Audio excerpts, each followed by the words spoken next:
Description de l'élection de Sens. L'élection de Sens est placée au sud-est de Paris, entre celles de Province, de Nogent, de Joigny, de Saint-Florentin, de Nemours et la généralité de Châlons. On lui donne 13 lieues de long sur 11 de large. Elle est arrosée par les rivières d'Yonne, de Vannes et l'Aureuse.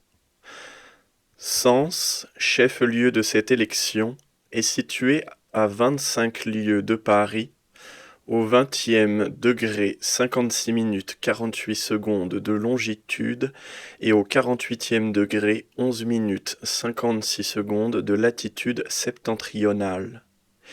Il y a un archevêché, une prévôté, un bailliage, un présidial, une justice consulaire, un grenier à sel et une maîtrise particulière des eaux et forêts. On regarde cette ville comme une des plus anciennes des Gaules. Ceux qui aiment à se perdre dans l'Antiquité la font bâtir par les fils de Japheth et habiter par les Samosate. Les Sénonoé étendirent autrefois leur conquête jusque dans la Grèce et firent trembler l'Italie. On veut qu'ils aient surpris et pillé Rome et jeté ensuite les fondements de la ville de Sienne qui, selon les étymologistes, en a reçu son nom. César est venu à Sens. Il la nomme Agendicum Senonum. Hugues Capet possédait cette ville en 940. Depuis ce temps, elle a eu des comtes particuliers, sur lesquels le roi Robert en fit la conquête et la réunit à la couronne en 1015. L'église cathédrale de Sens est sous l'invocation de Saint-Étienne. On y retrouve le goût dans lequel on a bâti celle de Troyes et d'Auxerre. L'édifice n'est pas si élevé que celui de Notre-Dame de Paris, mais il est plus vaste. Sa tour est fort haute et admirée des gens de l'art. C'est l'ouvrage d'un célèbre Troyen nommé Godinet. Le cardinal Duprat et le cardinal Duperron ont leur mausolée dans le chœur de cette église, dont ils ont été archevêques. On y montre l'endroit où saint Louis épousa Marguerite de Provence. Le grand autel a un soubassement fort riche. C'est un ouvrage d'un goût gothique qui représente les 4 évangélistes et saint Étienne au milieu d'eux. La table est d'or et enrichie de bas-reliefs de pierreries. On vouait avec plaisir les vitres qui règnent autour de l'église. La peinture est de Jean Cousin, qui est né à Soucy, auprès de Sens, et qui avouait une grande réputation pour ces sortes d'ouvrages. La sonnerie est une des plus belles du royaume. Le trésor renferme beaucoup de reliques et d'anciens monuments. On y conserve un ornement sacerdotal qui a servi à saint Thomas, archevêque de Canterbury. Le chœur est décoré de stalles qui sont d'un très bon goût. L'autel a été exécuté sur les dessins de Servandoni.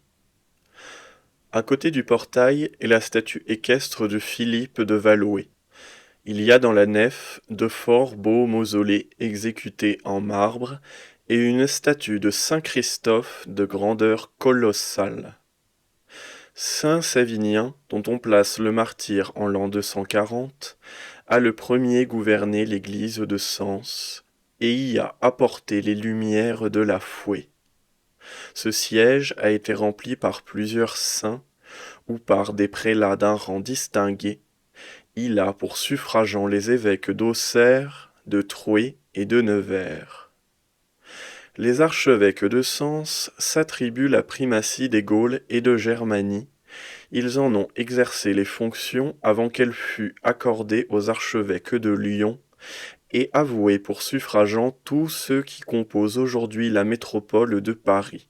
Ce fut pour les indemniser de ce démembrement que l'on réunit à ce siège l'abbaye de Montmartin en Picardie, lorsque l'on forma l'archevêché de Paris. Cette abbaye vaut 12 000 livres. comme l'échappe des évêques qui prêtaient serment, appartenaient au chapitre, et que le sceau de l'officialité en retirait quelques émoluments pendant les vacances des sièges, on lui a accordé par forme de dédommagement une année du revenu de cette abbaye à chaque mutation. Ce chapitre a des lettres de protection et de sauvegarde en vertu desquelles il peut attirer au bailliage toutes les affaires qui lui surviennent dans l'étendue du diocèse de Sens, de quelque nature qu'elles soient, et évoquer au plus prochain bailliage royal celles qui sont nées au dehors du diocèse. On lui a donné avec cela le droit de comitimus aux requêtes du palais ou de l'hôtel pour ce qui concerne les biens du corps. Les capitulants sont revêtus de robes rouges aux fêtes solennelles. Ils jouissent des droits seigneuriaux dans l'étendue du cloître et ont des officiers à l'exclusion des juges royaux. Quoique l'on ait retranché une grande partie du diocèse de Sens pour en former la province ecclésiastique de l'archevêché de Paris, cependant, on y compte encore plus de 800 cures situés dans les généralités de Paris et d'Orléans, plusieurs prieurés, 25 abbayes et 11 collégiales. Il y a dans la ville plusieurs maisons religieuses, 2 séminaires, un collège, un hôtel où il y a 3 salles, garnies chacune de 40 lits, un hôpital général dans lequel on reçoit les pauvres incapables de travailler et qui a le droit d'avoir toutes sortes de manufactures, une maison d'orphelines où l'on nourrit jusqu'à l'âge de 16 ans, celles qui sont pauvres et où l'on prend loin des biens de celles qui ont besoin de ce secours, etc.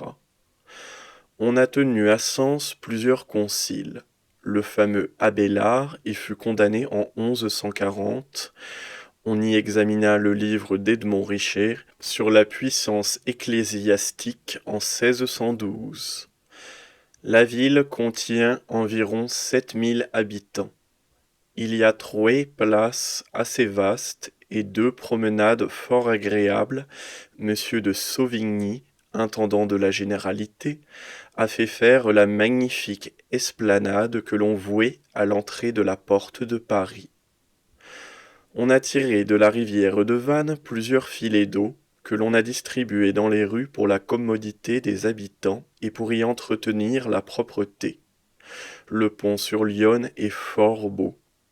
On y prend le coche d'Auxerre pour Paris 2 fois par semaine. Il n'y a dans ce sens aucun commerce.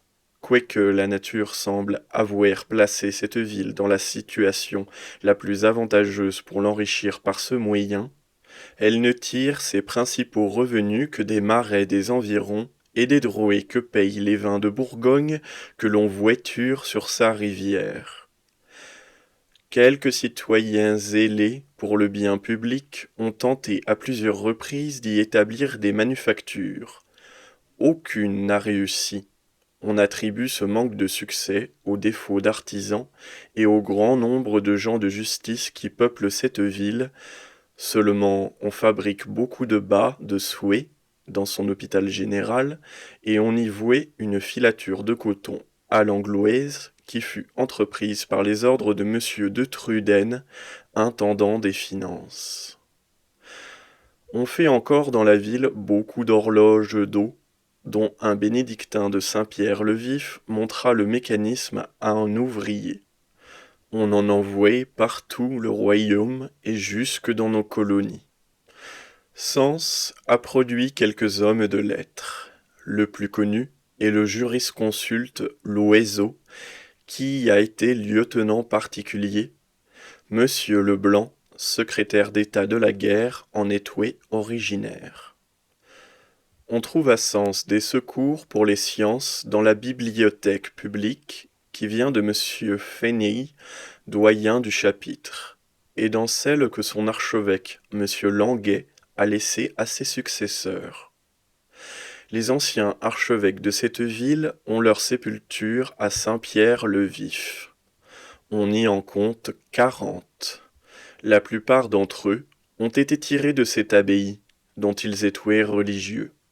On vouait encore dans une aile du cloître le tombeau de Henri le Sanglier. Cette maison est de l'ordre de Saint-Benoît. Le bâtiment des religieux est fort beau. Le chœur de l'église n'est fait que depuis quelques années. Il y a une seconde église souterraine dans laquelle on conserve les corps de plusieurs martyrs et que l'on garde comme le premier cimetière des anciens chrétiens du pays. Le peuple de ces maladies a une grande confiance en l'eau d'un puits du cloître dont on attribue sa source à sainte Pétronille.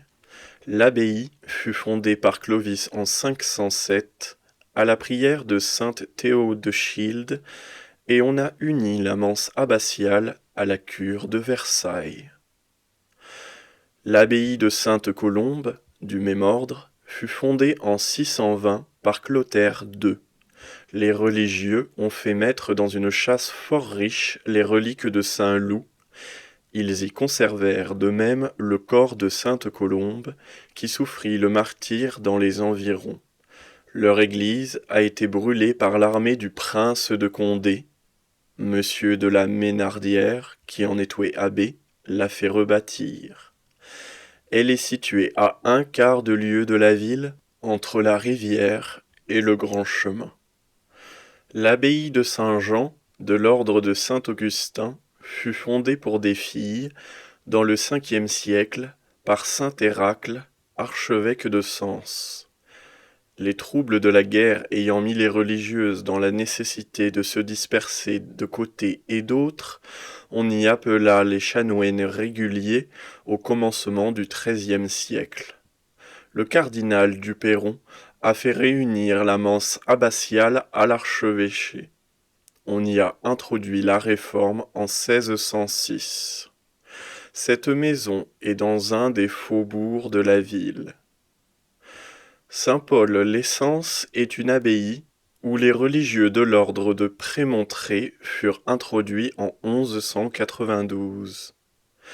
Les Jacobins ont dans leur église l'épitaphe de Gilles Claironel, religieux de leur ordre, qui de fils d'un simple pêcheur de Sens fut élevé au grade de général et de maître du Sacré Palais. Les pénitents furent transférés de Sainte-Béate à Sens en 1622. Les Capucins, les Carmélites et les Annonciades n'y sont venus que dans le siècle dernier.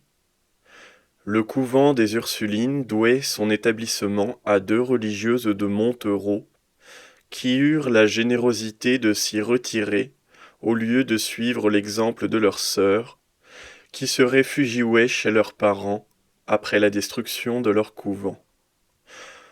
En 1562, il y eut à Sens un grand massacre des Huguenots. C'était une représaille des meurtres qu'ils ne cessaient de commettre dans tout le royaume. Le prince de Condé, qui était à leur tête, comprit que l'aigreur des esprits était poussée à un point qui ôtait tout espoir d'une véritable paix. Il distribua des casaques blanches à ses soldats, autant pour conserver l'impression que cette action avait fait sur eux que pour les animer à la vengeance. Villeneuve-l'Archevêque est une petite ville qui n'a rien de recommandable que le commerce des blés qui viennent dans les environs. On y tient 2 foires par an. Il y en a de même 2 à Villeneuve-le-Rouet, autre petite ville de cette élection. On y recueille beaucoup de vin.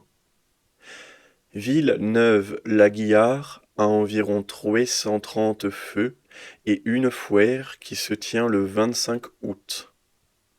La terre de Villiers-Louis relève de Teille, est la haute, moyenne et basse justice, etc. Celles de Vernouet et de Toussac sont sur la paroisse de Villenosse. Celle de Villemanoche a un fort beau château et de beaux drouets.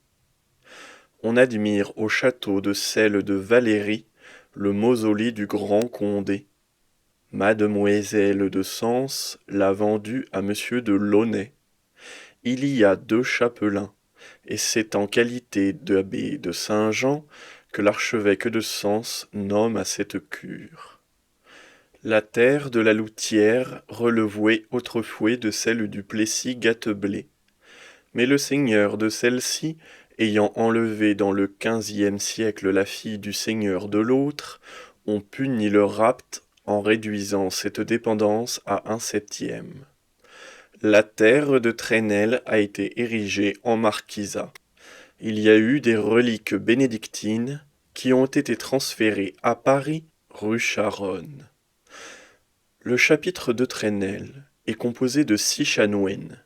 Autrefois, à un certain jour de l'année, le trésorier de ce chapitre présentait une rose à la plus belle personne du lieu, et dansait ensuite avec elle sous un arbre destiné à cette cérémonie. Dillot est un village situé à 5 lieues de Sens, dans lequel il y a une abbaye de l'ordre de Prémontré, dont on fait monter les revenus à 3 000 francs. Celui de l'abbé est de 1200 livres. Launoy est une commanderie de Malte qui est située auprès du village de Fleurigny, à 3 lieues de Sens, sur la route de Nogent. Celle de la Motte n'est qu'à 2 lieues de Sens, auprès de Marsangy, village situé sur l'Yonne et dans lequel on compte environ 30 feux. Paron est une paroisse à 1 lieue de Sens, on y compte 70 feux. Le château a été bâti en 1735 par monsieur de la Beaune, envoyé extraordinaire en Espagne. Le prieuré de Saint-Bon est situé sur cette paroisse. On l'a réuni au séminaire de Sens, qui en perçoit les revenus. Il n'en reste actuellement que l'église, qui est sur une montagne voisine. Cet endroit est remarquable par une fontaine minérale qui jette une si grande quantité d'eau dans toutes les saisons de l'année qu'elle fait tourner un moulin à sa source. Cergine, à 4 lieues de Sens et à 23 de Paris, est un bourg considérable. Il y a environ 340 feux. Sa cure rapporte 2500 livres. Elle est à la nomination de l'archevêque de Sens. On fait dans cet endroit un commerce considérable des blés qui y croissent et dans les environs. C'est pour en procurer le débit que l'on y a établi 3 foires par an, l'une au commencement du carême, l'autre sur la fin du mois de mai et la 3e les premiers jours d'octobre. Le prieuré de Saint-Paterne est dans l'étendue de cette paroisse. Il est de l'ordre de Saint-Benoît et à la collation de l'abbé de Bonneval, son produit est de 700 livres. Champigny est un bourg situé à 1 demi-lieue de Pont-sur-Yonne. On y compte 330 feux. Sa cure vaut 1200 livres. Elle est à la nomination de l'archevêque de Sens. Le prieuré de Saint-Loup de Champigny est sur cette paroisse. Il rapporte 300 livres et est à la collation de l'abbé de Cormery. Rigny-le-Feron est sur un ruisseau à 2 lieues de Villeneuve-l'Archevêque. Il y a environ 210 feux. On y tient 2 foires par an. La première, le 29 juin. La seconde, le 11 novembre. Comme sa prairie et les environs produisent quelques fourrages, on y met ordinairement de la cavalerie. Rosouet-le-Vieux, à 1 lieue de Sens, sur l'Yonne, a environ 50 feux. L'archevêque de Sens nomme à sa cure. Cette terre a moyenne et basse justice. Il y a une ferme et des drouets de Sens, de l'Aude et Vente, etc., etc., et un pressoir banal. Torigny, à 3 lieues de Sens, a un annexe que l'on nomme l'apostole et selon quelques-uns l'apostole. Le chapitre de la cathédrale de Sens nomme à sa cure, qui vaut 1100 livres, il y a un château.